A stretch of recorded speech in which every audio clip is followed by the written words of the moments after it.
ഈശോ വായിച്ച വചനഭാഗില്ലേ, യെശയ്യാ പ്രവാചന പുസ്തകം 61 അധ്യായത്തിലാണ്. നിങ്ങളുടെ കയ്യിൽ വിശുദ്ധ ഗ്രന്ഥം അടുത്തുണ്ടെങ്കിൽ ഒന്ന് എടുക്കുക. വിമോചനത്തിന്റെ സദ്വാർത്തയാണ് 61 അധ്യായം.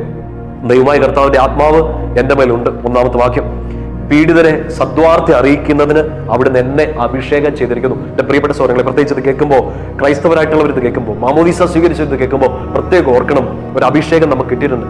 ലോകമെങ്ങും പോയി സുവിശേഷം പ്രഘോഷിക്കാൻ ഈശോ ശിഷ്യന്മാരോട് ആഹ്വാനം ചെയ്തതുപോലെ മാമോദീസ മുങ്ങിയ ഏതൊരു വ്യക്തിക്കും കൊടുത്തിരിക്കുന്ന ഏറ്റവും വലിയ സുപ്രധാനമായ കൽപ്പനകൾ, duty and responsibility is to proclaim the gospel. ഈശോയുടെ സുവിശേഷം സദ്വാർത്ത അറിയിക്കാനാണ് നിന്നെ അഭിഷേകം ചെയ്തത്. മാമോദീസ തൈലം ഒക്കെ പൂശുന്ന സമയത്ത്, ജലം ഒഴിക്കുന്ന സമയത്ത് അഭിഷേക ജലമാണ്, അഭിഷേക തൈലമാണ് പൂശുന്നത്. അഭിഷിക്തരാണ്, ഈശോയുടെ രാജകീയ പൗരോഹിത്യത്തിന്റെ ഭാഗമായി തീരുകയാണ്. Your anointed. എന്തിനു വേണ്ടി? പീഡിതരെ സദ്വാർത്ത അറിയിക്കുന്നതിന് അവിടെ തന്നെ അഭിഷേകം ചെയ്തിരിക്കുന്നു. നിങ്ങൾക്ക് കിട്ടിയിരിക്കുന്ന അഭിഷേകം കൂദാശകളിലൂടെ, വചനവായനയിലൂടെ, ഈശോയുടെ ഒരു പേഴ്സണൽ എൻകൗണ്ടറിലൂടെ നിങ്ങൾക്ക് കിട്ടിക്കുന്ന എല്ലാ അഭിഷേകത്തിന്റെയും പ്രൈമറി എയിം ഈശോയുടെ സുവിശേഷം, ഈ വിമോചനത്തിന്റെ സദ്വാർത്ത, ഏക രക്ഷകനായ ഈശോയെ കുറിച്ച് പറഞ്ഞു കൊടുക്കാൻ പറ്റുന്നത്. അത് പറഞ്ഞില്ലെങ്കിൽ ഭയങ്കര കഷ്ടമാണ്. പറയണം, നമ്മൾ പറയുന്നുണ്ട്. അടുത്ത വാക്കിങ്ങനെയാണ്, ഹൃദയം തകർന്നവരെ ആശ്വസിപ്പിക്കാൻ. നിങ്ങളത് അടയാളപ്പെടുത്തിയിടണേ.